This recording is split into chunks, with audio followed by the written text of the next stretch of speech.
అయితే స్వామీజీ ఇప్పుడు ఆహారం అన్నారు కదా, సాత్విక ఆహారం అని చెప్పి. అంటే మాంసాహారం తినే వాళ్ళు కూడా ఉంటారు. ఈ మధ్య కాలంలో అసలు మాంసాహారం తినాలని ఎక్కడ రాసి పెట్టలేదు. మాంసాహారం తినడం తప్పు, అది నిషేధం అని చెప్పి చెప్తున్నారు. మరి నిజంగా మాంసాహారం తినడం తప్పు అయితే మనకు కొన్ని ప్రాంతాల్లో దేవతలకే బలిచ్చి దాన్ని నైవేద్యంగా నివేదన చేసి తినే ఒక సాంప్రదాయం కూడా కొన్ని ప్రదేశాల్లో ఉంది. మరి మాంసాహారం నిషేధం అని ఎలా చెప్తారు? కరెక్ట్, మీరు అన్నది. దేవతలు బలి అడుగుతారు, ఆ బలి వాళ్ళకి ఇవ్వాల్సిందే. బలి ఇచ్చినారు, మళ్ళీ ఇచ్చిన దాన్ని ఇంటికి తెచ్చుకొని తింటున్న దేవుడు. అలా తెచ్చుకో నీ జిహ్వ చాపల్యానికి దాన్ని దేవుని పేరు చెప్పి బలి ఇచ్చి నువ్వే తింటున్నా. దేవత తింటుగా. కానీ దేవత కోడిని అడిగింది, మేకను అడిగింది, దున్నపోతును అడిగింది. ఓకే, ఏ మేక, ఏ కోడి, ఏ దున్నపోతు అనేది మనకు అర్థం కాక అవి ఇస్తాను. మనలో ఒక కోడి ఉంది, మనలో ఒక మేక ఉంది, మనలో ఒక దున్నపోతుంది. ఏంటి స్వామి? వాటిని బలి ఇరా అంటుంది. అవేంటి? కోడి ఏమంటుందమ్మా? కుక్కురుకు అంటుంది. కోరిక కోరిక కోరిక అని మనం అంటున్నాంగా. అవసరమైనటివి, అవసరం లేనటివి, దిక్కుమాలిన కోరికలు కోరుకుంటాండామే. నీ అతి కోరికలోనే ఆ కోడిని నాకు బలి ఇచ్చేరా. ఎంత నువ్వు కోరికలు తగ్గించుకుంటే నువ్వు అంత హ్యాపీగా ఉంటావు. కోరికలు ఉండాల్సిందే. అతి కోరికలు, దురాశ కోరికలు, ఆశ దురాశ అంటాం కదా, అత్యాశ, అవి ఉండకూడదు. ఆశ ఉండాల, కోరికలు ఉండాల. నేను బాగుండాలా, సమాజం బాగుండాలా, అందరూ బాగుండాలా. ఇది ఎట్లుంది? నేనే బాగుండాలా అనేది ఎట్లుంది? అటువంటి కోడిని నాకు బలి. ఇంకా మేక అదేమంటుంది చెప్పండి? శబ్దం చేసి చూపించాలా స్వామిజీ? మే మే మే అంటుంది. మై మై మై, నాది నాది నాది. వామ్మో, ఇంత అర్థం ఉంది. నాది కాదురా, మనది మనది అనడం నేర్చుకో. నీలో ఉన్న ఆ నాది అని అరిచే ఆ మేకను నాకు బలి. ఇంకా మీ తెలుగులో అంటారు, దున్నపోతు మీద వాన కురిసినట్లు. అవును అవును. ఎవడు ఎట్లా పోతే పర్వాలే, ఎవడు మంచి చెప్పినా వినేది లేదు, నా దారి నాది. అవును, అదే బఫెలో అంటారు కదా దున్నపోతుని ఇంగ్లీష్లో. ఇప్పుడు మనం అందరం బఫెలోలమే. అంతే అంటారా? ఎందుకంటే బఫేలోకి పోయి డిన్నర్ చేస్తాం కదా. కరెక్టే కదమ్మా. ఆడ ప్లేట్ ఎత్తుకొని బిచ్చకాడలాగా కూర వేయి, పప్పు వేయి, సాంబారు వేయి అని అడుక్కుంటా తినేది, నిలబడి నడుచుకుంటా తినేది. దున్నపోతులే కదా ఆ పని చేసేది. మనం ఏం చేస్తాం? శుభ్రంగా ఒక పీట కూర్చుని ఇంకో పీట ఎత్తుగా వేసి, భోజనానికి ఎత్తు పీట వేసి, మనం చాప మీద కూర్చొని దాన్ని 3 సార్లు సంప్రోక్షణ చేసి దేవునికి అర్పించి ప్రసాదంగా తింటాం. అది తినే పద్ధతి. అన్నం తినేటప్పుడన్నా ప్రశాంతంగా కూర్చోకుండా వాటితో మాటలు, ఇంటితో మాటలు, ఆడొక చెంచా ఈడొక చెంచా, ఏం తిండేది? మాకు టైం లేదు కదా. ఒకసారి అడిగాడు ఒక ఆయన, ఏం నాయనా ఇంత లేటుగా వచ్చినావు? బఫేకి పోయి వస్తున్నావు. అవును, నువ్వు బఫేల్లో పోయి వచ్చినావు, బఫేల్లో అయ్యి వచ్చినావు. ఏం స్వామి అన్నాడు. మళ్ళీ బఫేలో చేసే పని నువ్వు చేస్తాడు.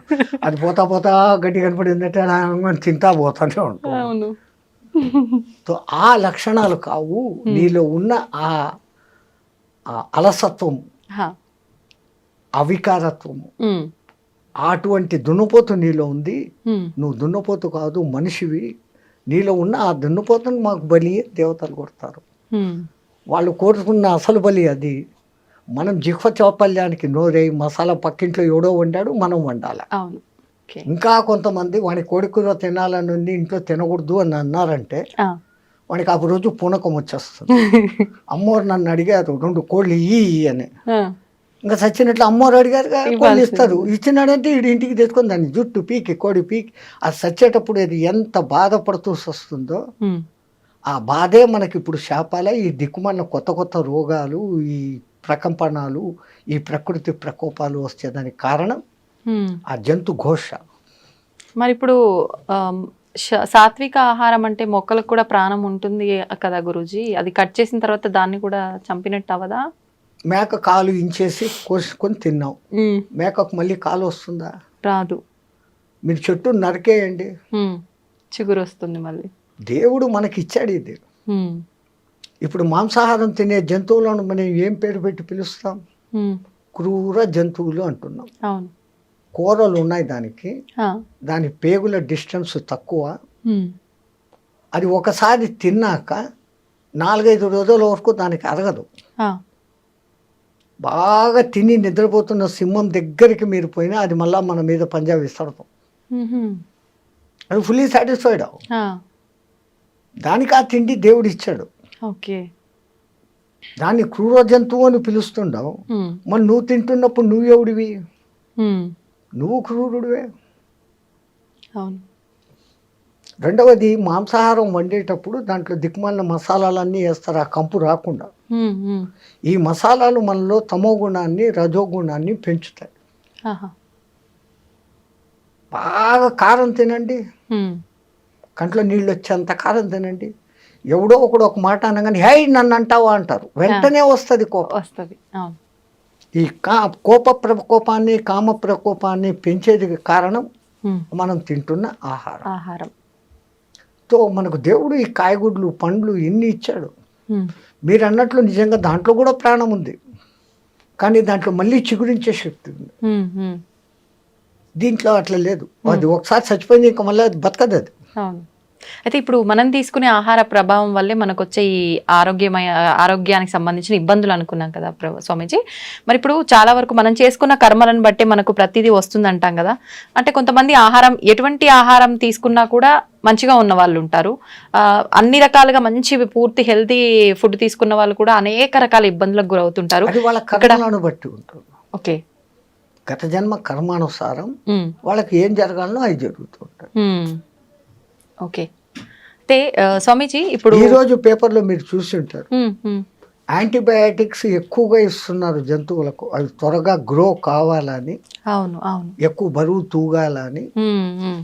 అవి ఆ బయోటిక్స్ దాని మాంస కణాలలోకి చేరి మనం తింటున్నప్పుడు ఆ యాంటీబయాటిక్స్ మనకి నెగటివ్ రోగాలు తెచ్చేదానికి కారణభూతమైతాండాయని సైంటిస్టులు చెప్తాండారు. Okay okay. అంటే మాంసాహారం తినకుండా ఉండడమే ఉత్తమం.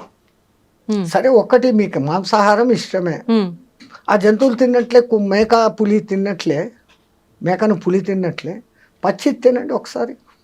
అమ్మా, అలా ఎలా సాధ్యపడుతుంది? బస్ హోగా, వెగటు పుట్టేస్తుంది ఒక్కసారి పచ్చిది మీరు తినగలిగినారు. ఒకవేళ ఒక 1/2 కిలో తిన్నారు అంటే 3 రోజులు అనారోగ్యంతో బాధపడతారు. It will not digest.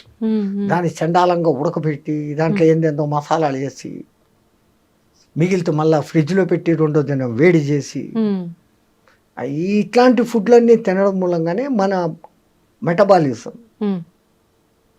Time clock అన్నీ దెబ్బతింటాడు.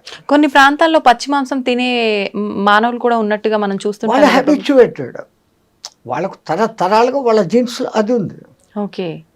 మనము తరతరాలుగా భారత రామాయణ కాలాల నుంచి ఆ ఋషిమునులు అందరూ కూడా సాత్వికాహారం. అంతెందుకమ్మా, ఇప్పటికిప్పుడు భూమి మీద నీళ్లలో కాదు, నీళ్లలో తిమింగలాలు ఉంటాయి, భూమి మీద ఉండే అత్యంత బలమైన ఎత్తైన జంతువు ఏది? ఏనుగు. ఇంకా రెండోది ఖడ్గమృగం. అది పరిగెత్తా వచ్చి ఒక వ్యాన్ గుద్దిందంటే వ్యాన్ 3 పల్టీలు కొట్టి ఎగిరిపోతుంది. ఆ 2 తినేటి ఏంటి? గడ్డి. బలము తినే మాంసాహారంలో లేదు. కాయగూరలలో ఉన్నంత విటమిన్లు, ఖనిజాలు, లవణాలు మాంసాహారంలో లేవు. అన్నిటికన్నా విచిత్రము, ప్రపంచంలో ఏ జంతువు ఉడకేసి తినడంలే, అవి కంటద్దాలు పెట్టుకోవడంలే, చోటు మిషన్లు పెట్టుకోవడంలే. ఈ దిక్కుమాలనోడే పెట్టుకుంటున్నాడు. ఎందుకు అంటే ఉడకేసి తింటున్నాడు, సహజమైన తిండి తినడంలే. అందుకే ఇప్పుడు సహజ ఆహారము, పండ్లే తినండి, జ్యూసులే తాగండి, మళ్ళా పాతకాలం టైటిల్లోకే వస్తున్నాం. దునియా goal high, Phir K ఉదర్ co he ఆ జాయేగా, మళ్ళీ అక్కడికే వస్తున్నాం. అయితే ఇప్పుడు ఆహారము, మీరు చెప్పినట్టుగా ఆహారం పాతకాలంది రావటమే కాకుండా ప్రతిదీ కూడా వస్త్రాల దగ్గర నుంచి, పాత్రల దగ్గర నుంచి ప్రతిదీ పాతకాలంవి మళ్ళీ ఇప్పుడు వస్తున్నాయి కదా స్వామీజీ. తప్పదు. ఇప్పుడు పంచకట్టు మళ్ళీ పెద్ద ఫ్యాషన్. అవును.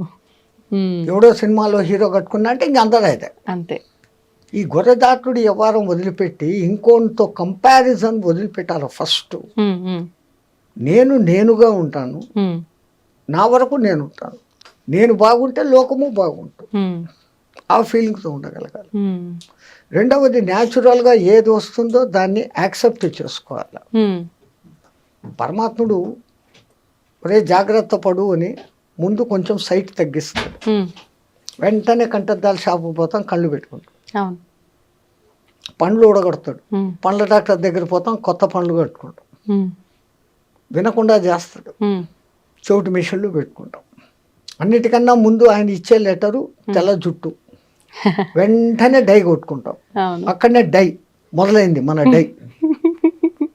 సో వీడు ఎక్కడ మన మాట వినడం లేదు, ఎత్తుకొని అక్కడ చెప్పడు. ఇంకా ముందు 3-4 సార్లు చెప్పాడు, అన్ని అవకాశాలు అయిపోయినాయి, వినుకోకపోతే ఇంకా డైరెక్ట్గా ఎత్తుకుపోతాడు.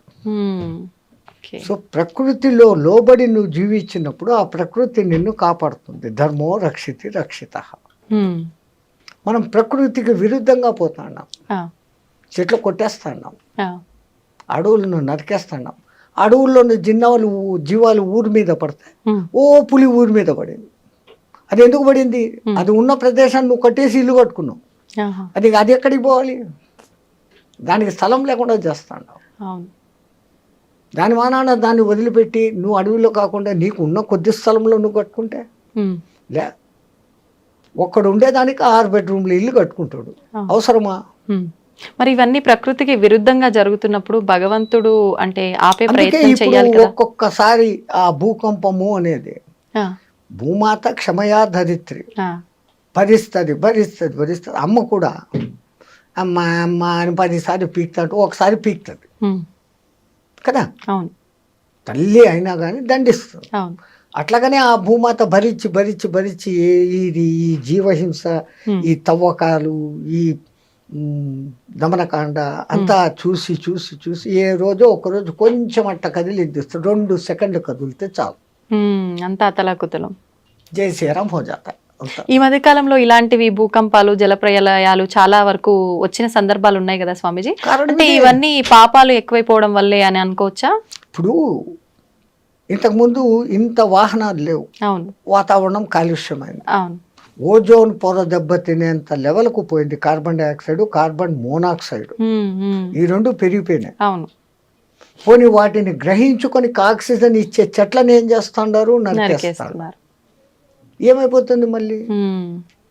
అదేమో ఎల్నినో ప్రభావం అనేది ఏర్పడి సముద్రాల ఉష్ణోగ్రత పెరుగుతుంది. అది పెరిగితే ఏమవుతుంది? సముద్రం ముందుకు రాను మొదలు పెడుతుంది. మెల్లగా ఈ ఓడరేవులు మెల్లమెల్లగా మునగను మొదలు పెడతాయి. అయితే ఇప్పుడు ఇలాంటి ప్రళయాలు వెంటగా రావటం వల్ల చాలా మంది అంటే ఎవరికి తోచినట్టుగా వాళ్ళు ఇంకా యుగాంతం వచ్చేస్తోంది, కలియుగం అంతమైపోతోంది, ఇలాంటివి 2025లో ఎక్కువ రాబోతుంది. కలియుగము మన వాళ్ళ లెక్క ప్రకారం 4,32,000 సంవత్సరాలలో ఇప్పుడు కృష్ణ పరమాత్మ కాలం చేసిన టైం నుంచి ఇప్పటికి లెక్కేసుకుంటే కలియుగ ప్రవేశం కృష్ణ పరమాత్మ పోయిన తర్వాత పరీక్షత్తు రాజ్యం చేసేసిన తర్వాత అక్కడి నుంచి కలియుగం మొదలైంది. అంటే మహా అంటే 5,200-300 సంవత్సరాలు నడిచాయి మన లెక్కల్లో. Okay okay. ఆ లెక్కల్లో ఇంకా 4 లక్షల సంవత్సరాలు కలియుగం ఉంది. ఆ యుగాల పేర్లు ఆ మహానుభావులు ఎంత అద్భుతంగా పెట్టారు, ఎంత క్యాలిక్యులేషన్ ఉంది దాంట్లో. అవును, 4,32,000 సంవత్సరాలు టోటల్ చేయండి, 9 వస్తుంది. 4, 3, 2, 9. దాని పేరు కలియుగం. దానికి 2 ఇంతలు ద్వాపర యుగం. అది 8,64,000 సంవత్సరాలు టోటల్ చేయండి, మళ్ళా 18. కలియుగానికి 3 ఇంతలు త్రేతాయుగం, 12,96,000 సంవత్సరాలు టోటల్ చేయండి, 18. ఓకే.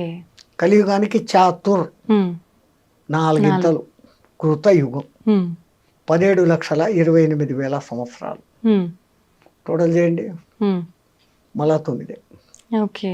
ఈ 4 యుగాలు కలిస్తే ఒక్క మహాయుగం. దాని టోటల్ ఎంత వస్తుంది? 43,28,000 సంవత్సరాలు టోటల్ చేయండి, మళ్ళా 9. 9 అనేది సర్వం ఖలిత్వం బ్రహ్మ. 3, 6, 9 సంఖ్యలకు ఎంతో ప్రాధాన్యత ఉంది అని మన శాస్త్రజ్ఞులు చెప్తే మనం నమ్మం. శంఖంలోంచి తీర్థం వస్తే బాగుంటుంది, ఇంగ్లీష్ వాడు చెప్తే నమ్ముతాం. అంతే. ఓ టెస్లా అనే ఒక ఇంజనీరు ఫారెన్లో, ఓకే. ఆయన ఈ 3, 6, 9 ప్రకారమే యూనివర్స్ అంతా కూడా నడుస్తుందని ప్రూఫ్స్తో చూపించాడు. ఆ అంకెల విచిత్రం కూడా అంతే తమాషాగా ఉంటుంది. రెండో ఎక్కాన్ని మీరు క్యాల్కులేట్ చేయండి. 2, 4, 6, 8. అది 3తో కలిసినప్పుడు 6 వచ్చింది. 2 3 6, 2 4 8, 2 5 10, మళ్ళా 1, 6 20, 2 6 12, మళ్ళా 3తో కలిసింది. 3తో వస్తుంది. ఇట్లా ఏది చేసినా కానీ 3 6తో కలిసినప్పుడు ఏ సంఖ్య అయినా కానీ మళ్ళీ దాంతో మిక్స్ అవుతుంది. అది కానప్పుడు అది వివిధ సంఖ్యలను చూపిస్తుంది. 1 నుంచి 9 వరకు అంకెలేసి 3ను రౌండప్ చేయండి, 6ను రౌండప్ చేయండి, 9ను రౌండప్ చేయండి. మిగతాటి క్యాలిక్యులేషన్ చేస్తే ఈ 3 6 9తో కలిసినప్పుడు అది ఆ సంఖ్యను చూపిస్తుంది. మిగతాటప్పుడు అంతా తమ ఇండివిజువల్ నెంబర్స్ చూపిస్తుంది. 3 3 9, 3 4 24, మళ్ళీ 6, అది అంతా 3 6 9 చూపిస్తుంది. ఇంకో సంఖ్యను చూపించట్లే. అట్లాగనే 6వ ఎక్కను తీసుకోండి. 6 2 12, 3, 6 3 18, 9, అవే రిపీట్ అవుతాయి. ఇంకా 9వ ఎక్కం అయితే మీరు ఎంత పెద్ద సంఖ్యని హెచ్చవేసి దాన్ని సింగిల్ డిజిట్కు తెస్తే ఇట్ విల్ బికమ్ 9. సర్వం ఖలిద్వం బ్రహ్మ, అంతా బ్రహ్మలో కలిగిపోతుంది అనే దానికి ఆ సంఖ్య సూచకం. సర్వం ఖలిద్వం బ్రహ్మ. అందుకే నవవిధ భక్తి మార్గాలు అని, నవగ్రహాలు. అసలు మన వాళ్ళు జపమాల 108 పూసలు ఉండాలి, అర్ధమాల 54 పూసలు ఉండాలి, నక్షత్రమాల 27 ఉండాలి. ఏది చెప్పినా కానీ 9. అట్లాగనే పూజలు అష్టోత్తర నామావళి, శతోత్తర నామావళి, అన్ని అష్టాదశ పురాణాలు, మహాభారతం 18 పర్వాలు. వ్యాసుడు వాడికి 18 సంఖ్య ఎంత ఇష్టం అంటే మహాభారతం 18 పర్వాలు, కురుక్షేత్ర సంగ్రామం 18 రోజులు, దాంట్లో అన్నిటికన్నా ఆణిముత్యం భగవద్గీత 18 అధ్యాయాలు. కురుక్షేత్రంలో పాల్గొన్న అక్షోహిణుల సంఖ్య 18, ఈ దిక్కు 11, ఈ దిక్కు 7 అక్షోహిణులు, 18 అక్షోహిణుల సైన్యం. అక్షోహిణి అంటే కూడా మళ్ళీ 9 వస్తుంది. ఇన్ని వేల రథాలు, ఆ రథాలకు ఇన్నింతల ఏనుగులు, ఇన్నింతల గుర్రాలు, ఇన్నింతల కాల్బలం అనే లెక్క ఉంది. ఆ లెక్క తీసుకుంటే మళ్ళీ అదంతా కూడా 9. ఆఖరికి మహాభారత యుద్ధం అయిపోయినాక మిగిలిన మహాయోధులు కూడా 9 మందే. అంటే ఇదంతా ఒక ప్రణాళిక ప్రకారం జరుగుతుందా స్వామీజీ? Universe moving along the calculation of 369. మీరు ఆయన టెస్లా గారి పుస్తకాలు రెఫరెన్సులు చూసి మీరు వచ్చింది కదా ఇప్పుడు ఈ గూగుల్ దాంట్లో చూసినారంటే ఆయన దాని గురించి ఇచ్చిన వివరణ బ్రహ్మాండమైన వివరణ. ఈవెన్ పిరమిడ్ నిర్మాణంలో కూడా 3 6 9ల కనెక్షన్ ఉంది. అంతెందుకు మన శ్రీచక్రం, అమ్మవారి శక్తులు 5, అయ్యవారి శక్తులు 4, 5 4 9. అసలు గురుపూసలు 108 పెట్టి ఒకటి గురుపూస అని పెడతారు, జపం చేస్తామంట. చేస్తే ఏమొస్తుంది అని అంటారు. ఇప్పుడు మన బతుకులంతా ఎక్కడున్నాయి? 27 నక్షత్రాల్లో ఉన్నాయి. ఒక్కొక్క నక్షత్రానికి 4 పాదాలు, 27 × 4 108. మనం 12 రాశుల్లో 9 గ్రహాల మధ్య బతుకుతాను. ఒక గురువు దగ్గర సరైన మంత్రదీక్ష తీసుకొని జపం చేస్తే నీ రాశి దోషాలు, నక్షత్ర దోషాలు, గ్రహ దోషాలు పోతాయి అనే దానికి ఆ సంఖ్యను పెట్టి ఆ అర్థంతో పెట్టినారు. అయితే ఇప్పుడు ఎవరికి తోచినట్టు వాళ్ళు ఇప్పుడు ఇలా వీడియోల రూపంలో ఎవరైనా చెప్పింది పట్టించుకొని ఆ మంత్రం కానీ శ్లోకం కానీ ఎవరికి వారంటే పలానా ప్రాబ్లంకి ఈ మంత్రం పారాయణ చేయండి, జపం చేయండి అని చెప్తూ ఉన్నారు. అలా ఎవరికి వాళ్ళు చేసుకుంటున్నారు గురు ఉపదేశం లేకుండా. అది నిజంగా ఫలిస్తుందంటారా స్వామీజీ? దాని ఫలితం చాలా లేట్ అవుతుంది. గురు ద్వారా తీసుకోబడినప్పుడు నేను ఇప్పుడు గురు ఛత్ర ఛాయలో ఉన్నాను, నాకు ఒక గురువు ఇచ్చినాడు అన్న ఒక సగం బలంలో ఎంట్రీ అవుతుంది. అవును, పుస్తకాలు చూసేసి ఎవడో టీవీలో చెప్పేశాడు అది వినేసి చేసుకుంటే అది కాదు. గురుమంత్రం ఇవ్వడము ఎంత విధానం పెట్టారు మన పెద్దలు. ముందు వాడు మంత్రం తీసుకునేకి అర్హుడా కాదా అనే దానికి ఆ కాలంలో కొంతకాలం నా దగ్గర సేవ చేయి, ఆ తర్వాత నీకు దీక్ష ఇస్తాననే వాళ్ళు గురువులు. ఊరికి ఇచ్చే వచ్చి ఏదో 10,000 డబ్బులు తీసుకో దక్షిణ, ఇన్ని పండ్లు బట్టలు తీసుకో, ఇచ్చే మంత్రం అంటే ఇచ్చేస్తాండారు. అందున నీకే దేవుడు ఇష్టమో అడిగి ఆ మంత్రం ఇస్తాండారు. అట్లా జరగదు ఆ కాలంలో. అసలు ప్రశ్నోపనిషత్తులే ఎంత అద్భుతంగా చెప్పాడమ్మా. గర్గముని కొడుకు, గౌతముని కొడుకు, ఒక రాజు కొడుకు, ఇట్లా 6 మంది మహర్షులు అడవిలో పిపిలాద మహర్షిని వెతుక్కుంటూ వస్తారు. ఆయన కనపడినాక దండ ప్రమాణాలు చేసి చేతికి దర్భలు ఇస్తారు. ఆ కాలంలో అది సవిత్ప్రాణి అయిపోవాలా. వాళ్ళకేం కావాలా? ఆవులు, గడ్డి, ఈ 2 కావాలి. ఎవరు నాయన మీరు అంటే, నేను ఫలానా ఆయన కొడుకు, నేను ఫలానా. అమ్మ అంత గొప్ప వాళ్ళ కూర్చోండి అని వాళ్ళకి ఆర్ఘ్యపాదాలు ఇచ్చి, ఏంటి నన్ను ఎత్తుకుంటే ఎక్కడికి ఎందుకు వచ్చారు? వాళ్ళు అంటారు, మాకు కొంచెం అనుమానాలు ఉన్నాయి, మా తండ్రులను అడిగాం, వాళ్ళు మాకు తెలీదు, ఆ పిప్పిలాదుడు తప్ప ఇంకెవడు చెప్పేవాళ్ళు లేడు, మీరు ఆయన్ని పోయి పట్టుకోండి అన్నాడు, మేము వెతుక్కొని వచ్చాం, మాకు ఆ సమాధానాలు కావాలా. రావడం, సమాధానాలు అడగడం, నేను చెప్పడము, అంతేనా? గురు శిష్య సంబంధం లేకపోతే కాదు. కొన్నాళ్ళు నా దగ్గర సేవ చేయండి, ఆ తర్వాత మీ అనుమానాలు ఏదో అడగండి. ఒక బాంబు వేశాడు అక్కడ, నాకు తెలిస్తే చెప్తాను అన్నాడు. 1 సంవత్సరం నా దగ్గర సేవ చేయండి, సేవ చేసినాక మీ ప్రశ్నలు అడగండి, నాకు సమాధానం తెలిస్తే చెప్తాను. మనం ఈ కాలం వాళ్ళం ఏమనుకుంటాం? సంవత్సరం సేవ చేస్తాం, అడుగుతాం, నాకు తెలుదురా అన్నాడంటే మన గతి ఏం? సంవత్సరం పాయా. మన మెంటాలిటీ ఇది. వాళ్ళు ఆజ్ఞాపించండి గురుదేవా, ఏం చేయమంటారు? నువ్వు ఆవులు మేపకరా, నువ్వు సమిధలు తీసుకురా, నువ్వు గోశాల శుద్ధం చేసి సంథింగ్ డ్యూటీలు చెప్పేస్తున్నారు. వీళ్ళు డ్యూటీల్లో సర్వనిమగ్నం అయిపోయినారు. సంవత్సరమైన సంగతి కూడా తెలియదు. ఒక దినం సాయంత్రం 4 గంటలకు వాళ్ళంతా ఆవులు మేపుకొని అంతా వచ్చి కూర్చున్నప్పుడు, నాయన స్నానం చేశారండి, మీరేదో ప్రశ్నలు అడుగుతామన్నారు కదా. సంవత్సరం అయిపోయింది గురువాడు. అయిపోయింది అన్న. ఇలా స్నానం చేశారు, వచ్చినారు, మీ ప్రశ్నలు ఏదో అడగండి, నాకు తెలిస్తే చెప్తాను. మళ్ళీ మొదటిది, వీడు అసలు నా దగ్గర పనిచేసే అర్హుడా కాదా, ఈ సంవత్సరంలో వాని మెంటాలిటీ ఏంటి, వాని మనోక్షేత్రం శుద్ధమైందా లేదా. మనస్సు అనే పొలం, క్షేత్రం శుద్ధం చేయిందా, వీడు అర్హుడు అని ఆయన కనిపిస్తాడు. అప్పుడు అంటాడు. కానీ రెండోసారి నాకు తెలిస్తే చెప్తాను అని చెప్పడం, నాకే తెలుసు అన్న గర్వం ఎవరికి ఉండకూడదు. అప్పుడు అంటాడు, ఒకడు అడుగుతాడు, ఈ జీవుడు రాకేంటి, పోకేంటి, చంద్ర మార్గం ఏంటి, సూర్య మార్గం ఏంటి, ధూమ మార్గం ఏంటి, అసలు పురుషులలో షోడశ పురుషుడు అంటాడే ఎవడు అతను, ఇట్లాంటి మహత్తరమైన ప్రశ్నలు మళ్ళీ వేస్తాడు. ఇంకా అదంతా పెద్ద విషయం. ఈ సంగతి ఎందుకు చెప్తున్నానంటే, ఒక గురువు ముందు శిష్యుణ్ణి శోధన చేస్తాడు. ఇప్పుడు ఫీజులు తీసుకొని స్కూళ్ళల్లో కూర్చొని జీతాలు తీసుకొని 30 మందిని వేసేసి మేకమందలాగా చెప్పి ఇడిచిపెట్టడం కాదు.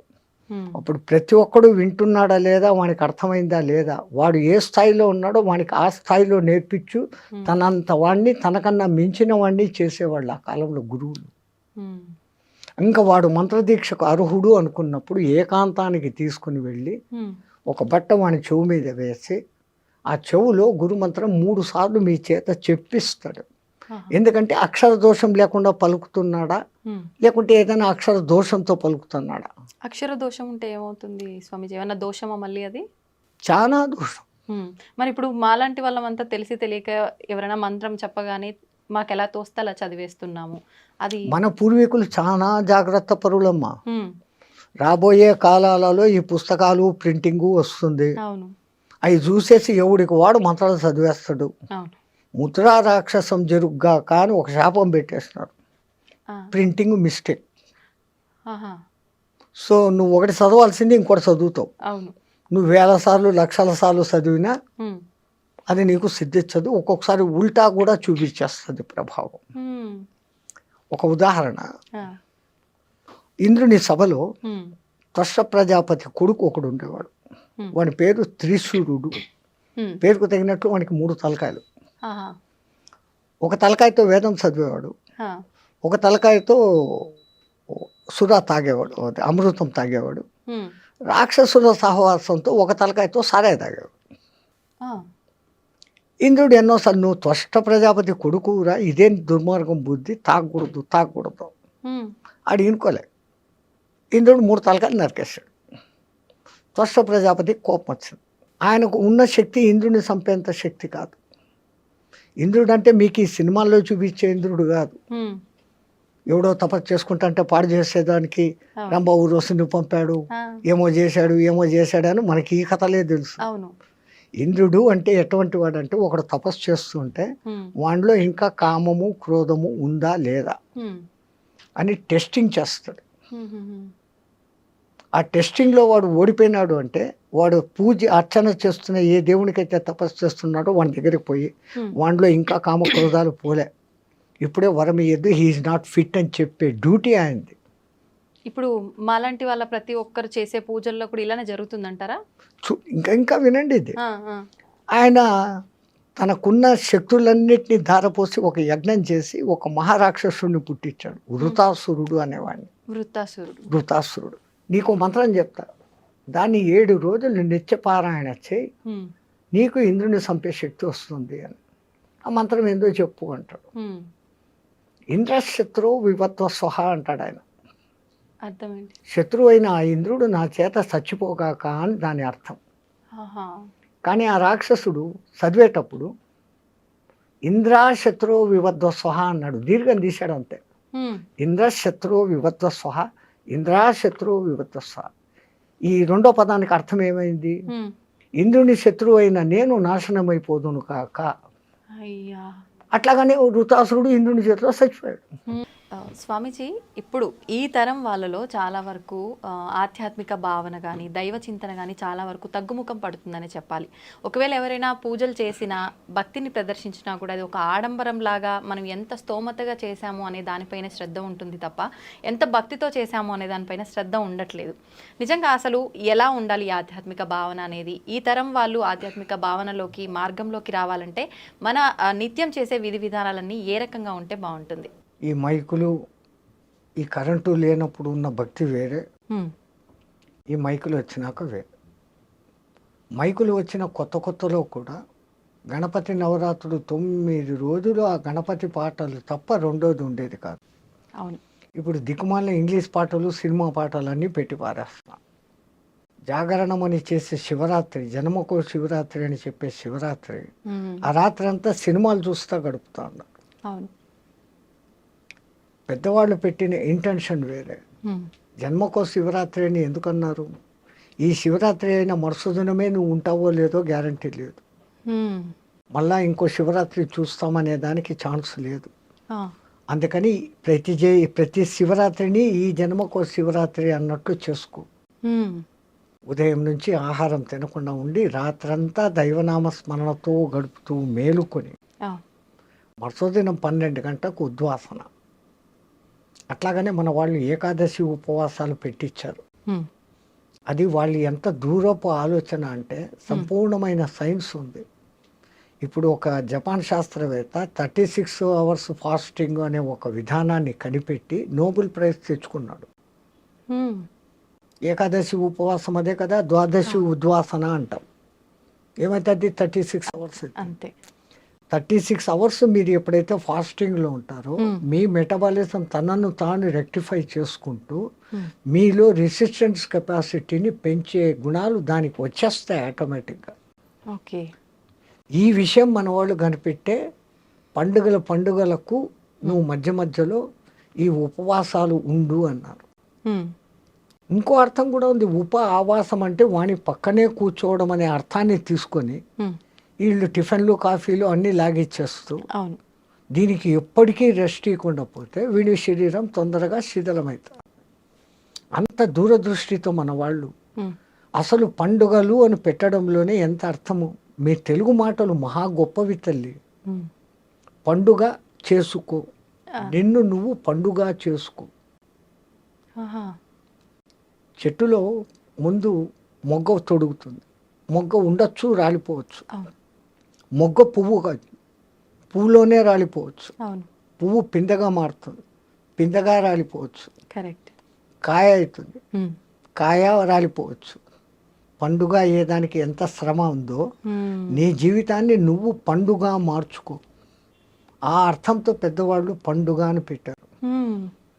మనం పండుగ చేసుకుంటే ఇంకా పొద్దు హాలిడే, లేని పిండి వంటలంతా పొద్దు నుంచి సాయంత్రం దాకా తినడమే, సినిమాలకు పోవడమే. ఇది ఎట్లయిపోయింది. ఎక్కడ జరుగుతుంది పొరపాటు అంటే, పెద్దవాళ్ళు మన సాంప్రదాయం ఇది, ఇలాగే ఉండాలని వాళ్ళు కూడా చెప్పక, ఏందో ఆ పథకాలు చెంతాడు, మేము అనుభవించాము, మా వాళ్ళు జాలిగా అన్నా ఉండని, అరే పండగకు నీ ఇష్టం వచ్చినట్లు ఉండరా అనేసి పెద్దవాళ్లే ఫ్రీనెస్ ఇస్తాడు. తప్పు ఎక్కడ జరుగుతుందంటే, ముందు తల్లి తండ్రి వీళ్ళు మామూలు విద్యావంతులే కాకుండా ఆధ్యాత్మిక పరంగా ఒక తల్లి ఉన్నప్పుడు, ఒక జిజియాబాయి శివాజీని తయారు చేసింది, ఒక యశోద కానీ ఇంకోళ్ళు కానీ కృష్ణుడు తయారు చేసింది. తల్లి ఇంట్లో మొదట, అందుకే హోమ్ డిపార్ట్మెంట్ అంటాం, దానికన్నా హోమ్ డిపార్ట్మెంటే పవర్ఫుల్. హోమ్ డిపార్ట్మెంట్ బాగుంటే అన్నీ బాగుంటాయి. అట్లాంటిది ఈ కాలపు తల్లుల బాధ్యత, పిల్లవాళ్ళలో భక్తి బీజాలు కూడా నాటాలి. ఇప్పటి నుంచే భక్తి ఎందుకు, రిటైర్డ్ అయినాక చూసుకుంటాం. రిటైర్డ్ అయ్యేంత వరకు నువ్వు ఉంటావా? సరే ఉన్నా, అప్పుడు ఆ మంత్రాలు, స్తోత్రాలు, ఉపవాసాలు శక్తి నీ మెటబాలిజంలో ఉంటుందా? ఇప్పటి నుంచి అలవాటు చేసుకుంటే నీ బాడీ ఆ రోజుకు కూడా అక్కడే సహకరిస్తుంది.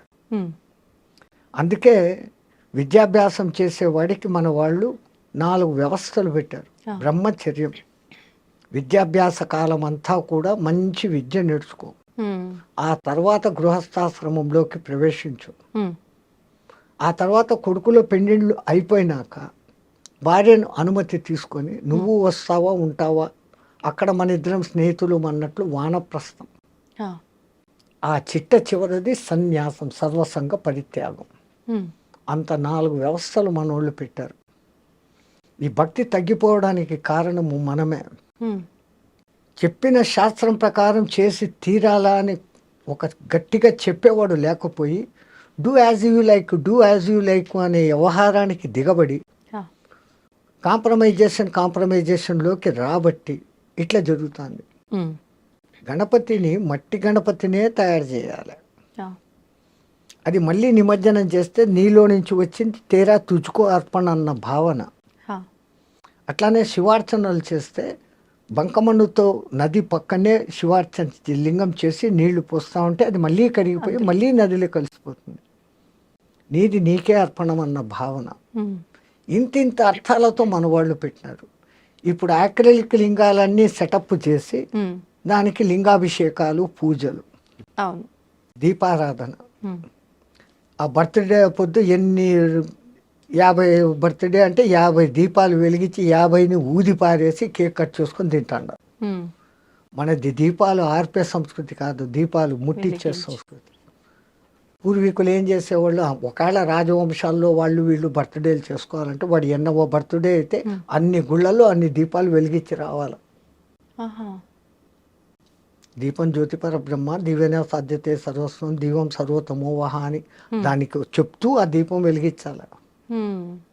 ఒకప్పుడు సూర్యభగవానుడు మునిగిపోతా అయ్యో నేను పోతా ఉండనే, రాత్రి చీకటి అయిపోతే ఈ జనాలంతా ఏమవుతారు అనుకుంటే ఒక చిన్న దీపం చెప్పిందంట, డోంట్ వరీ, డోంట్ బాదర్, నేనున్నాను, నువ్వు బోట్ రెస్ట్ తీసుకో, రేపు పొద్దున రానిందంట. ఇంత చిరు దీపం చాలు కదా ఈ గది అంతని వెలిగించేదానికి. ఆ దీపం వెలిగించుకునే దాంట్లో ఎంత అర్థం మన వాళ్ళు పెట్టారు మీకు చెప్పే ఉంటాను, మళ్ళీ చెప్తాను. ఒక దేశంలో ఒక కొంచెము మంచి జ్ఞాని అయినా కానీ అప్పుడప్పుడు తిక్క ప్రశ్నలు వేసే రాజు ఒకడు ఉండేవాడంట. ఈ జనాలకందరికీ సభలో ఉండే వాళ్ళకు భయం, వీడు ఏ పొద్దు ఏ తిక్క ప్రశ్న వేస్తాడో, సమాధానం చెప్పకపోతే జైలు, కొరడా దెబ్బలు, రాజు ఏమనేకి లేదు. అట్లా బిక్కు బిక్కుమంటా అన్న ఒక దినము ఈయనకి తిక్క ప్రశ్నలు వేసే మూడు వచ్చింది. సభలో అందరూ జాగ్రత్తగా వినండి, నాకు 3 అనుమానాలు వచ్చాయి, దాన్ని తీర్చాల. వీళ్ళ గుండెల్లో రాయబడింది. వీడు ఏం అడగబోతాం, 3, ఒకటి కాదు, ఒకటి అడిగితేనే చెప్పలేము. అడగండి మహారాజా అన్నారు, ఇంకేం చేయలేక. దేవుడు ఎక్కడ ఉన్నాడు, దేవుడు ఎటువైపు చూస్తూ ఉంటాడు, నేను ఈ ప్రశ్న అడిగి మీరు సమాధానం చెప్పేటప్పుడు దేవుడు ఏమి చేస్తూ ఉంటాడు? ఈ మూడింటికి సమాధానాలు చెప్పండి. ఎవడు చెప్తాడు? పోయింది మన బతుకులు అయిపోయినాయి అనుకున్నాడు. రాజు ఇట్లా ఏళ్ళు తిప్పి తన ఆస్థాన పండితుకు ఏళ్ళు చూపించాడు. నువ్వు చెప్పు అన్నాడు. వాడు ఇంకా పండితుడుగా తెలివైనడు. రాజా ఏమన్నా సామాన్య ప్రశ్నలా అడగంగానే చెప్పేసేదానికి 2 రోజులు టైం అయింది, ఈ లోపల కూడా మర్చిపోతాడులే అనుకున్నాడు ఈయన. 2 రోజులు కాకపోతే 3 రోజులు టైం తీసుకో, 3వ రోజు నువ్వు చెప్పాల్సిందే. ఈయన అప్పుడు సభ అయిపోయింది, ఇంటికి వెళ్ళాడు, దిగులుగా కూర్చున్నాడు. ఆయనకు రోజు పాలు పోస్తే గొల్ల పిల్లవాడు ఒకడు, 12 ఏళ్ల పిల్లవాడు ఆయన వచ్చాడు, పాలు తీసుకున్నాడు. మహారాజా ఎప్పుడు దేదీప్యమానంగా మీ ముఖం వెలిగిపోతుంది, ఈ టైంకి మీరు 20 మందికి సత్సంగం చెప్పేవాళ్ళు, నేను పాలు పోసేసి బయట కూర్చొని వినేవాడిని, ఇప్పుడు ఎందుకు మీ ముఖం డల్గా ఉందని, ఏందో నా సమస్యలు లేరా పో అన్నాడు. అయ్యయ్యో నాతో చెప్పచ్చు కదా. రే మా రాజు ఉన్నాడు తిక్కలోడు, ఇట్లా 3 ప్రశ్నలు అడిగాడు, ఏం చెప్పి సవాలా? ఏంటి ఆ ప్రశ్నలు? నీకెందుకు రా, ఇన్ని రోజులు మీ సత్సంగం వింటాను స్వామి, ఏమో చెప్పండి అన్న. ఈ ప్రశ్నలు అడిగినాట. దేవుడు ఎక్కడ ఉంటాడు, ఏ దిక్కు చూస్తూ ఉంటాడు? ఆయన ప్రశ్న అడిగి నేను సమాధానం చెప్పేటప్పుడు ఏం చేస్తుంటాడు? ఈ 3 చెప్పాలంటారా? ఆ పిల్లోడు ఉంటుకొని ఓ సింతేనా, దీనికి మీ వరక, రేపు పొద్దున్నే సభకు నన్ను తీసుకెళ్ళండి నేను చెప్తాను అన్నాడు. ఒరే నాకైతే జైల్లో వేస్తాడరా, నీకైతే కొరడా దెబ్బలు కొడతాడు, లేకుంటే తలకాయ తీసేస్తాడు, అది ఏం చెప్తారో నువ్వు అన్నాడు. ఈడ చెప్పను, ఆడనే చెప్తా, వానికే చెప్తా, బుద్ధి చెప్తాను. నేను మీ శిష్యుణ్ణి, మీ సత్సంగాలు విని విని ఇంత బలం వచ్చింది నాకు, నేను చెప్తాను. నీ కర్మ ఏం చేస్తావు చేసుకొని మడసదను సభకు తీసుకుని పోయినాడు. ఏమయ్యా 3 రోజుల టైం అడిగి ఇప్పుడే వచ్చినావు, ఈడెవడు గోలపిల్లోడు, ఓ చిన్న గొచ్చి పంచ, ఒక తుండుగుడ్డ, వచ్చి ఎట్లా కర్ర, ఈడెవడవును. రాజా అంత మాత్రం చిన్న ప్రశ్నలు మా అంతటి గురువుని అడుగుతావా, నేను చెప్తాను దానికి సమాధానాలు అంట పిల్లోడు. రే చెప్పకపోతే ఏందో తెలుసాను, ఈ తర్వాత సంగతి అడుగు అన్న. ఈయన 3 ప్రశ్నలు అదంతా దేవుని వ్యవహారం ప్రశ్నలు. మరి దేవుని ప్రశ్నలు అడిగేటప్పుడు ఇంత ఒక దీపం వెలిగాలా, ఇంత ప్రసాదం పెట్టాలా, పాలన్నా పెట్టాలి కదయ్యా అన్నాడు. అట్లనా ఉండండి అంటే తప్పెట్టు పెట్టాడు. రే ఒక మంచి నెయ్యి దీపం పట్టుకురండి, ఓ గిన్నెడు దోసెడు పాలు తీసుకురండి, 2 ఆడబెట్టారు. రే వచ్చిందిరా నైవేద్యము దీపం 2 వచ్చినాయి. ఇప్పుడు మళ్ళీ అడుగు ఏందో నీ ప్రశ్న. దేవుడు ఎక్కడ ఉంటాడు అని నీ ప్రశ్నకు సమాధానం చెప్తా, కానీ నేను ఒక ప్రశ్న అడుగుతాను దానికి సమాధానం చెప్పాను. నేను ప్రశ్న అడుగుతాను, నువ్వు ప్రశ్న అడుగుతావు ఏమరా, చెప్పు, నువ్వు పండితునివి కదా చెప్పు అన్నాడు. ఏందో అడుగు, ఈ పాలలో నెయ్యి ఎక్కడుంది అన్నాడు. అంటే నువ్వు గొల్లోనివి నీకు తెలియదా, దాన్ని ముందు పెరుగు చేయాలా, ఆ పెరుగుని చిలకాల, వెన్న వస్తుంది, వెన్నను కరిగేయాలా, నెయ్యి వస్తుంది. అంటే ఈ పాలలో నెయ్యి ఉంది కదా, ఉంది అన్న. ఏడుంది అన్నాడు. పాలంతా ఉందిరా అన్నాడు. అట్లే దేవుడు నెయ్యిలాగా పాలలాగా ఈ ప్రపంచం అంతా ఉన్నాడు. దేవుడు ఎక్కడ ఉన్నాడు అనే దానికి సమాధానం దొరికింది. రాజుగారి బుర్ర పనిచేసింది. ఓ అమ్మో ఇడు ఎవడో తక్కువడు కాదు. ఇంకా 2వ దొరుకుతాను. దీనికి ఏం చెప్తాడు, దేవుడు ఏ దిక్కు చూస్తున్నాడు రా రాజా, ఇప్పుడు వెలిగించినామే ఈ దీపం, దీని కాంతి ఏ దిక్కు పోతుందో చెప్పు అన్నాడు. దీపపు కాంతి అన్ని దిక్కులా పోతుంది అన్నాడు. దేవుడు చూడని దిక్కు లేదు, అన్ని దిక్కులా చూస్తున్నాడు. ఇంకా ఈయనకి టెన్షన్ వచ్చేస్తుంది. అని ఇది ఎట్లా చెప్తాడు ఇప్పుడు, నేను ప్రశ్న అడిగేటప్పుడు నువ్వు ఏం చెప్తావో, నువ్వు సమాధానం చెప్పేటప్పుడు ఆయన ఏం చేస్తుంటాడో చెప్పాలా. మరి 3వ ప్రశ్న తెలుసు కదరా మళ్ళా చెప్పమంటావా అని. అదే నాకు ఒక అనుమానం, నువ్వు ఇంత గొప్ప పండితునివి, ఎక్కడైనా అడిగేవాడు కింద చెప్పేవాడు పైన ఉండాలి కదా, నీకు ఆ జ్ఞానం లేదా అన్నాడు. అట్లానా అనేసి పీట వేసుకొని ఈయన కింద కూర్చొని రా సింహాసనం ఎక్కువ పైన కూర్చొని చెప్పు అన్నాడు. ఈడో సింహాసనం మీద గొల్లోడు కూర్చున్నాడు. ఇప్పుడు చెప్పు ఏందో ఆ ప్రశ్న అన్నాడు. మళ్ళా అడుగుతావు ఏందిరా, నేను ఈ ప్రశ్న అడుగుతున్నప్పుడు నువ్వు సమాధానం చెప్పేటప్పుడు దేవుడు ఏం చేస్తున్నాడు, ఇదే చేస్తుంటాడు, గొల్లోని సింహాసనం ఎక్కించినాడు, రాజుని నేల మీద కూర్చోబెట్టినాడు. అసలు దాంట్లో మర్మం ఏమంటే, చంచలమైన ఈ మనస్సులోకి గురుమంత్రం అనే పెరుగు వేసినప్పుడు అది చంచలత్వం పోయి స్థిరమవుతుంది. ఓకే. ఆ స్థిరమైన స్థితిలో నీ తపన అనే కవ్వం వేసి చిలికినప్పుడు అది వెన్నగా మారుతుంది. ఈ తపన తపస్సుగా మారినప్పుడు ఆ వెన్న కరిగి నెయ్యి అవుతుంది. ఈ నెయ్యి కరిగి ఇంకోటి అయ్యేది ఛాన్స్ లేదు. బూడిద నెయ్యి రెండు ఒకటే. బూడిదను మీరు ఎన్నిసార్లు కాల్చినా అది ఇంకో రూపు ధరించదు. నెయ్యిని ఇంకా ఎన్నిసార్లు కాల్చినా అది ఇంకో రూపు ధరించదు. చిట్ట చివరికి నెయ్యిగా మారిపోవడం, ఒక స్థిరత్వాన్ని పొందడం. పాలలో స్థిరత్వం లేదు, అది పెరుగు అవుతుంది.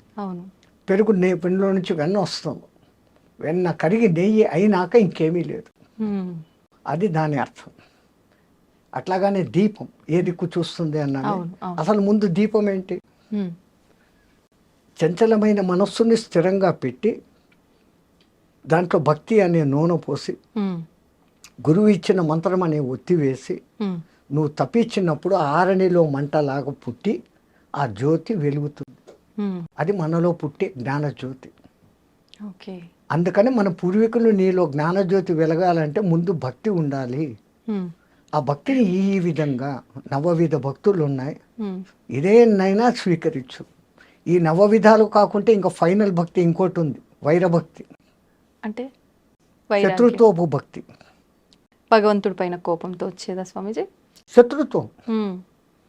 అసలు మనం దేవుణ్ణి 10 సార్లు తలుచుకుంటే శత్రువు 20 సార్లు తలుచుకుంటాడు. అవును. మీరు ఎవరికైనా 10 మంచి పనులు చేశారు, ఆ 10 మందిలో ఎవడో ఒక్కడు మిమ్మల్ని తలుచుకుంటాడు.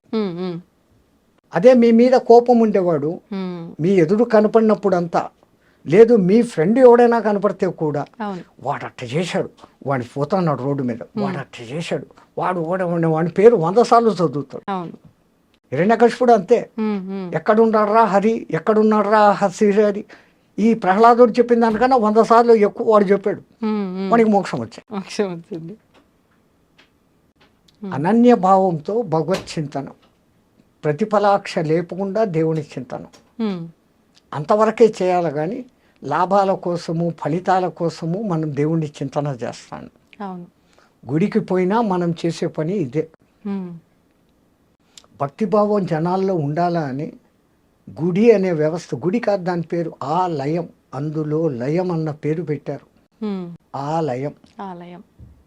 ఆ ఆలయ నిర్మాణం ఎట్లుండేది? పెద్ద గాలిగోపురం ఉండేది, లోపలికి వచ్చినాక బలిపీఠం ఉండేది, ధ్వజస్తంభం ఉండేది, ఆ తర్వాత సంగీత మండపం ఉండేది, దాని తర్వాత నృత్య మండపం ఉండేది, ఆ తర్వాత దర్శన మండపం ఉండేది, ఆ తర్వాత గర్భగృహం అనేది ఉండేది. ఆ గర్భగృహంలో చీకటి ఉండేది, ఒక చిన్న దీపం, దేవుడు కనపడకుండా ఉంటాడు. మనం పోతే పూజారి కర్పూర్ సే ఉస్కో కర్పూరంతో హారతి ఇచ్చినప్పుడు ఆ పైనుంచి ఆ పబ, ఆ దివ్యమంగళ రూపము, ధరించిన ఆయుధాలు, కాళ్ళు అన్నీ చూపించుకొని ఆ చూసిన దాన్ని అంతా కళ్ళ నిండుగా చూసి అక్కడ మళ్ళీ పైన ధ్యాన మండపం అని ఉంటుంది. అక్కడ కాసేపు కూర్చొని ధ్యానించుకో, నువ్వు చూసిన దాన్ని ధ్యానించుకొని మన పెద్దోళ్ళు ఇంత గొప్ప వ్యవస్థ పెట్టినారు. అంటే భగవంతుని దర్శనం తర్వాత కాసేపు గుళ్ళో కూర్చోవాలి అనడానికి అర్థం ఇదేనా స్వామీజీ? అయితే నువ్వు కన్నారా ఏమి చూసినావో, ఏ ఆయుధాలకు ఏ అర్థము, ఎందుకు ఆమె ఆయుధాలు ధరించింది, ఆమె అతడు ఆయన. విష్ణువు అయితే శంకు చక్రాలు ఉంటాయి, ప్రధానంగా ముందు ఆ 2 కనపడతాయి. శం ఖం, శుభకరమైన ఆకాశం. ఖం అంటే ఆకాశం, శం అంటే శుభకరం, ఖం అంటే ఆకాశం, మంచి ఆకాశం.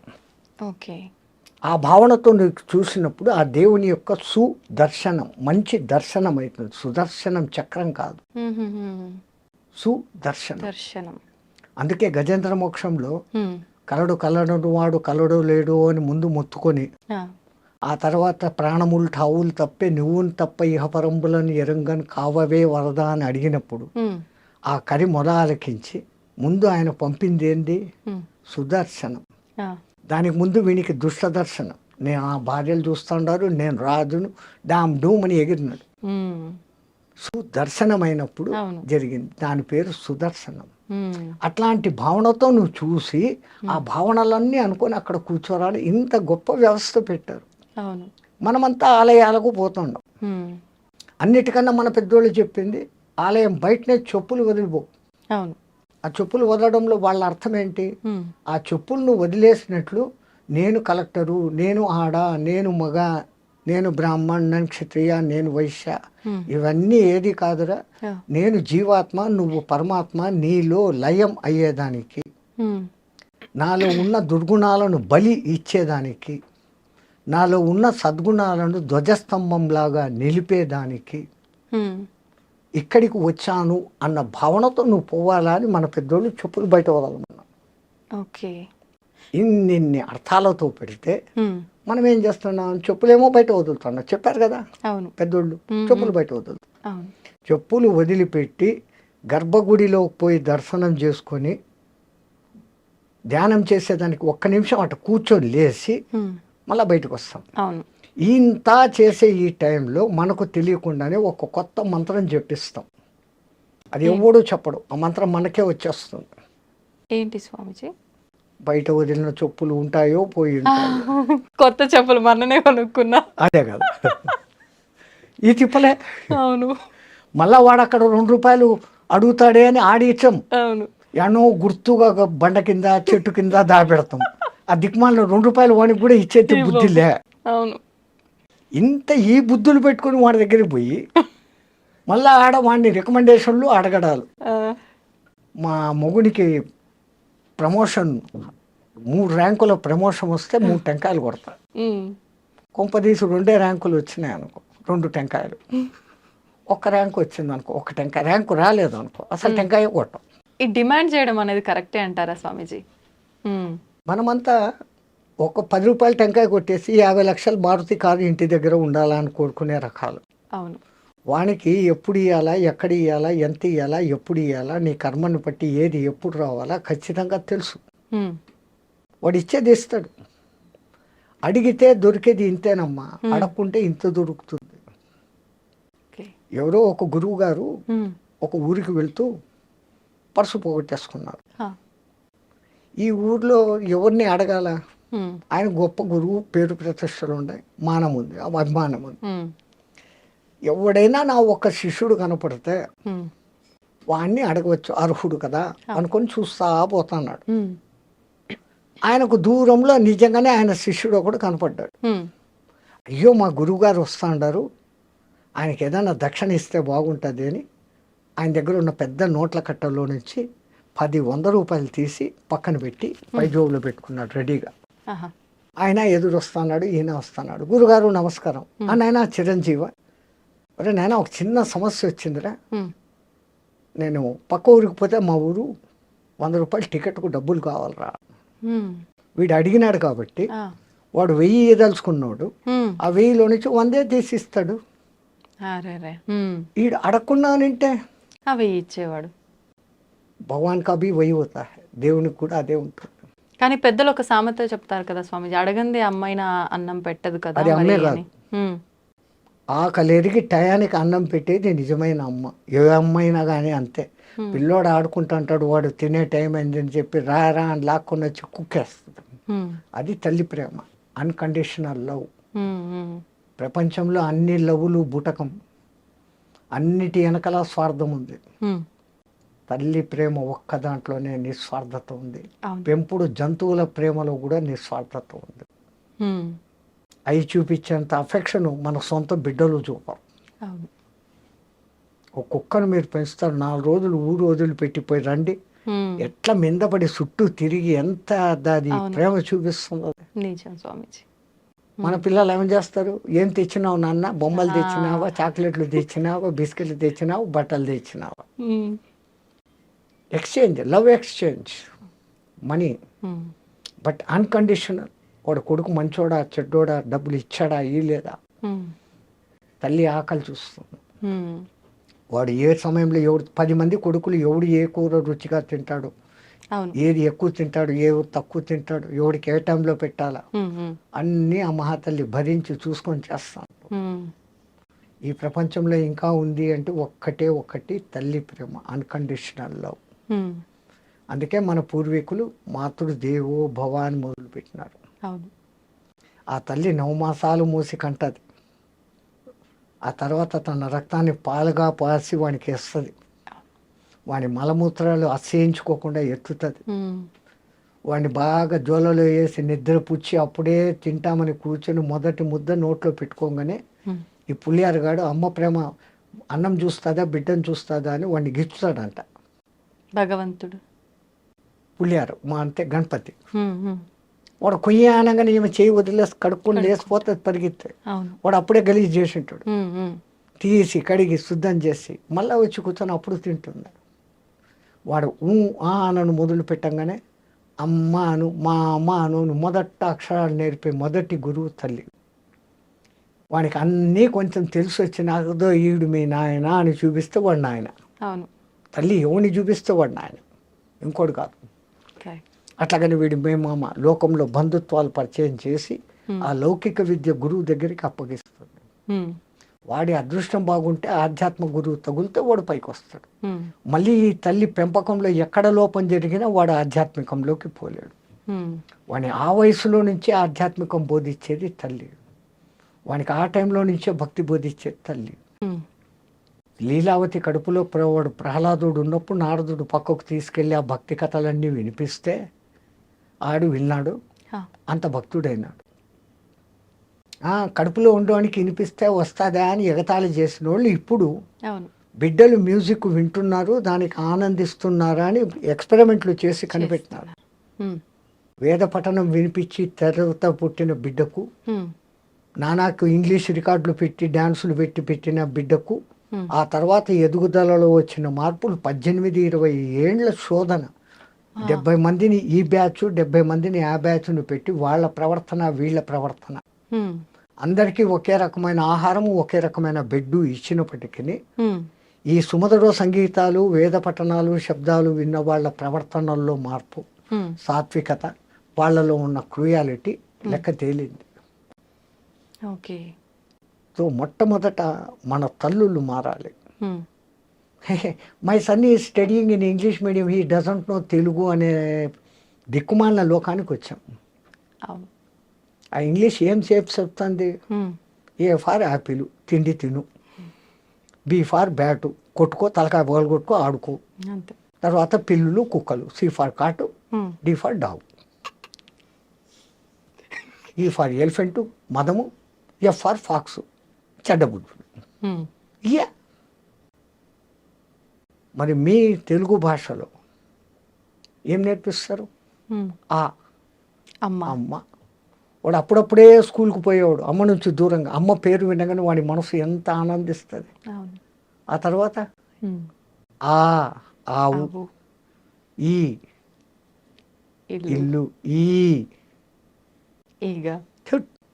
ఈశ్వరుడు అదే వచ్చింది పుస్తకాల్లో మార్పు. అంటే విద్యా వ్యవస్థ కరెక్ట్ లేదంటారా? ఈశ్వరుడు లేదు, విద్యా వ్యవస్థ ధ్వంసం. వాళ్ళకు నేర్పించాల్సింది గణపతి మంత్రము ఇట్లాంటివి. కాకపోతే ఇది లౌకికము అనే దిక్కుమాల ప్రజాప్రభుత్వం ఏర్పడి ఆ ఇతర మతాలు వాళ్ళ భాషల్లో పడి మేము అది చదవం, మేము ఇది చేయం, వందే మాత్రం పాడేదానికే పెద్ద యుద్ధం చేస్తుంటారు. జనగణమన పాడమంటే అది మేము పాడమంటూ ఉంటారు. ఇక్కడ ఇది మత వ్యవస్థ కాదు, నీకు సరైన విద్య. జనగణమన మన దేశంలో ఉన్న అన్ని రాష్ట్రాల పేర్లు కలిసి వచ్చేటట్లుగా పెట్టి అటువంటి భారతమాత బిడ్డను నేను అని చెప్పుకునేదానికి ఉంది అది జనగణమన. అసలు మనకు జాతీయ గీతం వందే మాత్రం కావాల్సిందే, జనగణమన ఇది వచ్చింది. అక్కడనే దిక్మాలిన రాజకీయాలు, భ్రష్టమైందంతా అక్కడి నుంచే. దానికి ముందు ఇంగ్లీష్ వాడు ఉన్నప్పుడు ఇంతో అంతో బాగానే ఉండేవాడు, గురుకులాలను ధ్వంసమేం చేయలే. ఇంగ్లీష్ ముందు జాస్తి తీసుకురావాలి, వాని అవసరం. నీకు ఉద్యోగం రావాలంటే ఇంగ్లీష్ నేర్చుకో అని చెప్పినాడు వాడు. ఈ ఉద్యోగాల కోసం వాడి దగ్గర చచ్చినట్టు ఇంగ్లీష్ నేర్చుకున్నాడు. వేదం చదవద్దు అని వాడకమని చేయలేదు. వాడు బండి కింద నీళ్లు, అదేమంటారు, చాప కింద నీరు, చాప కింద నీళ్లు లాగా ఏం అనకుండానే ధ్వంసం చేసేసినాడు, డబ్బు ఆశ చూపించి. మనం దానికి పడిపోయినాం. కానీ అంటే ఆలోచిస్తే ఒక రకంగా ఇప్పుడు శాస్త్రాలు, వేదాలు, పురాణాలు తెలుసుకుంటే మనకు ఒక మంచి జ్ఞానం వస్తుంది. కానీ ఇప్పుడున్న పరిస్థితుల్లో ఉద్యోగము, మన అవసరాలకు నేను చెప్తున్నాను, పొట్టకూటికి ఇంగ్లీష్ నేర్చుకోండి, మీ భాషను మర్చిపోకండి. అసలు అవమానకరమైన విషయం ఏంటమ్మా, ఎవడైనా ఇంకో దేశస్థుడు వచ్చి నీ దేశ భాష ఏదే నన్ను అడిగితే నేను సిగ్గుతో తల వంచుకోవాలి. నా తెలుగు, నా తమిళ్, నా కన్నడం, నా మరాఠీ, నా కేరళ, నా మలయాళం, నా బెంగాలీ, నా అస్సామీ, ఎవడు ఇదే అంటున్నాడే తప్ప నా దేశ భాష అని చెప్పుకునేకి లేదు. అంతటి మహత్తరమైన సంస్కృతము మనం మర్చిపోయినాం. కంపల్సరీ మస్ట్ అండ్ షుడ్ సంస్కృతం నేర్చుకోవాలి. కష్టము అనుకున్నాను, ఆ సంస్కృతానికి బిడ్డ హిందీ. దేశాన్ని ఒక్క బంధంలో నిలబెట్టగలిగింది అదొక్కటే. దేశ భాష లేదు మనకు, పేరుకు ఉంది హిందీ అని, కానీ ముందు ఇంగ్లీష్లో రాస్తాడు, మళ్ళీ వాడిని లోకల్ భాషలో రాస్తాడు, ఆ హిందీని అన్నం మూల ఇంత సన్న అక్షరాలతో రాస్తాడు, చీమల్లా కనపడకుండా వ్యవస్థ.